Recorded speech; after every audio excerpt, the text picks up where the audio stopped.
তোর তো যা উদ্দেশ্য ছিল তুই উদ্দেশ্য তোর পূরণ হয়ে গেছে। তোর হচ্ছিল ভাইরাল হওয়ার কথা ছিল, তুই ভাইরাল হয়ে গেছিস, তাই আজকে তুই এত বড় বড় ভাষণ ছাড়ছিস, তাই না? তো তোর যে কাজ করার জন্য তুই সন্দীপের বাড়ি গেছিলি, তোর তো সেটা ঠিক পূর্ণ হয়ে গেল। এখন খুব ভালো লাগছে, তাই না? তো দর্শক, ভিডিওটা তোমরা দেখো সম্পূর্ণ। নমস্কার বন্ধুরা, আমি পিউ। তো গত ৩-৪ দিন নাগাদ আমি একটা ভিডিও পোস্ট করেছিলাম।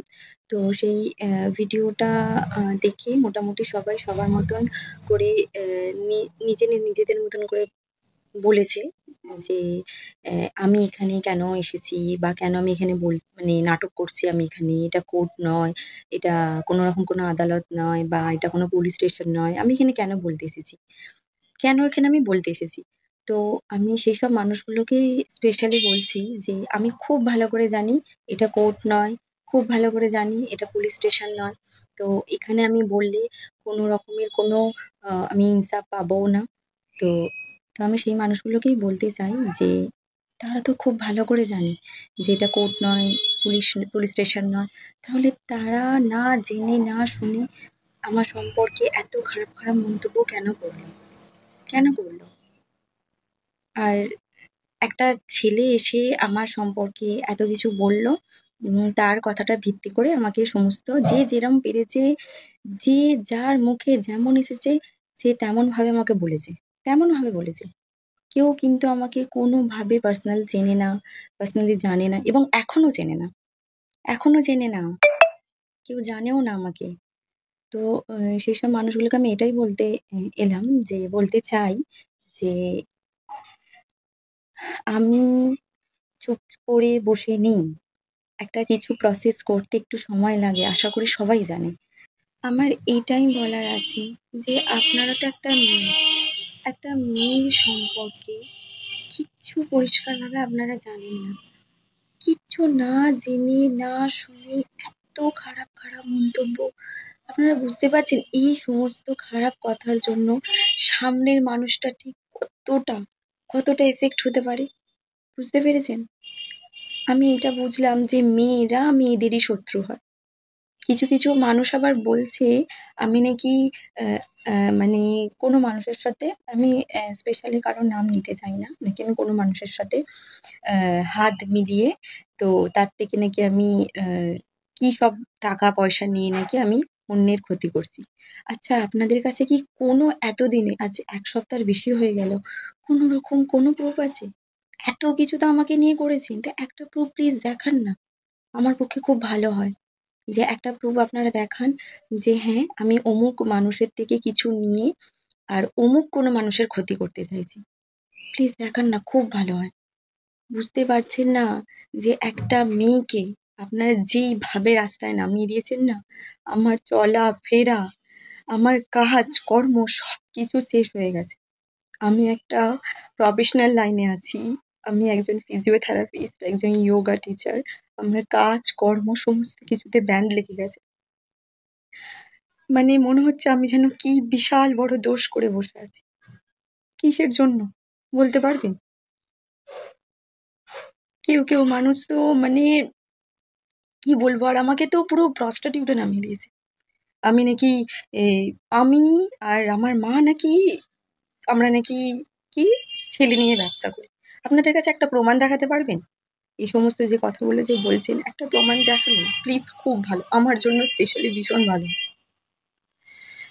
আমি রিকোয়েস্ট করছি, আমি ঘর থেকে বেরোতে পারছি না, আমার কাজ কর্ম, আমার জোনটাই নষ্ট হয়ে গেছে, টোটালি সবকিছু নষ্ট হয়ে গেছে। একটা মানুষের মান সম্মান পেতে অনেক অনেক সময় লাগে, কামাতে অনেক টাইম লাগে, কিন্তু একটা সেকেন্ডে সেটা সবকিছু শেষ হয়ে গেছে। আপনারা বুঝতে পারছেন না এই যে রোজের রোজের যে ভিডিওগুলো হচ্ছে না আমাকে নিয়ে, আমার উপরে ঠিক কি প্রেশার, আমার বাড়ির উপরে ঠিক কি প্রেশার হচ্ছে। আমি আমার বাবা মাকে নিয়ে আমি একা থাকি, ঠিক আছে? এই দুটো বয়স্ক মানুষের, ঠিক আছে, আজকে আমি টোটালি মেন্টালি ভাবে পুরো ভেঙে পড়েছি। বলুন তো, আজকে আমার কাজ, আমার টোটাল, আমি বাড়ি থেকে পুরো বেরোতে পারছি না। আমি অন্য জায়গায় আছি শুধুমাত্র এই একটা মানুষের ভয়ে, এই যে সবাই বলছে না, কেউ কেউ মানুষ বলছে যে 5টা বছর রিলেশনে আপনি বুঝলেন না কেন যে ও কি কাস্ট। আমি সত্যি জানতাম না, সত্যি আমি জানতাম না। 5টা বছর সম্পর্ক মানে 3টে বছর আমরা বন্ধু ছিলাম, বন্ধুর মতন কথা বলতাম। যখন একটা সময় আমি এই ব্যাপারটা জানতে পারি বা একটা সম্পর্কের মধ্যে ছিলাম, যখন থেকে আমি ডিস্টেন্স মেনটেন করি, তখন থেকে আমার সাথে সেই সমস্ত জিনিসগুলো হয়েছে। এবং আমাকে সম্পূর্ণভাবে ব্ল্যাকমেল করতো যে যদি তুই কখনো আমাকে ছেড়ে যাওয়ার চেষ্টা করিস তাহলে কিন্তু এই জিনিসগুলো তোর সাথে করবো। আচ্ছা বলুন তো, আমি কি মানে কোনো মানুষের কি বাঁচার অধিকার নেই? আমি কি কি এমন করেছি আমি যে আমার কোনো বাঁচার অধিকার নেই?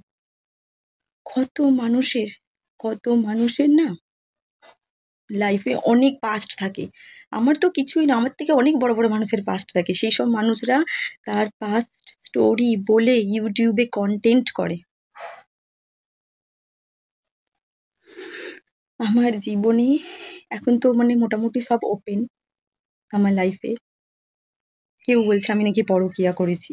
পরকীয়া কি করেছি একটু বলবেন? না আপনারা যে কথাগুলো যে বলছেন তার তো একটু হলেও তো প্রুফ থাকবে যে হ্যাঁ এই কথাটার এটা প্রুফ।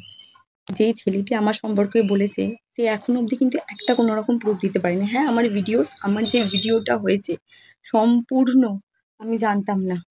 আর একটা কথা সবসময় মাথায় রাখবেন, কোনো মানুষ যখন ভিডিও করছে, ও যখন ভিডিওটা করছে না, ও সামনের মানুষকে এমন উত্ত্যক্ত করেছে, এমন নোংরা নোংরা কথা বলছে। ও খুব ভালো করে জানে যে আমি ভিডিও করছি, তো আমি এমন কোনো পোক করব না যাতে মানে ভিডিওতে সেটা ধরা পড়ে। ও আমাকে টোটালি স্পেশালি আমাকে এত নোংরা কথা বলে পোক করছিল, যার জন্য সেই জায়গাটায় মানে মানুষ নিতে পারছিল না। একটা মানুষকে যদি মিথ্যে মিথ্যে মিথ্যে মিথ্যে বলা যায়, সেই মানুষটা কি নিতে পারে? সেটাও ঠিক সেম হয়েছিল আমার। নিতে পারিনি আমি এগুলো। যে ভিডিও করে সে কখনো কোনোভাবে সে এমন করবে না যে সেই ভিডিওতে সে দোষী প্রমাণিত হয়। কারণ সে ভিডিও করছে, সে জানে, সে খুব ঠান্ডা মাথায় জানে যে আমি ভিডিওটা করছি, তো আমাকে এমন কিছু প্রেজেন্ট করতে হবে যাতে সামনের মানুষটা দোষী প্রমাণিত হয়। সেখানটায় আমি হয়েছি। আমি খালি একটা ভাবছি, এটাই বুঝলাম যে মেয়েরা মেয়েদের শত্রু হয়, মেয়েরা মেয়েদের শত্রু হয়। না জেনে না শুনে কতটা কাকে নিচে নামানো যায়, কতটা ডাউনে নামাতে যায়, নামিয়েছেন। আর হ্যাঁ, আমি কিন্তু চুপ করে বসে নেই। এই সমস্ত প্রসেস করতে 1 সপ্তাহ সময় লেগেছে। আশা করি সবাই বুঝতে পারবেন এবং সবাই জানতে পারবেন।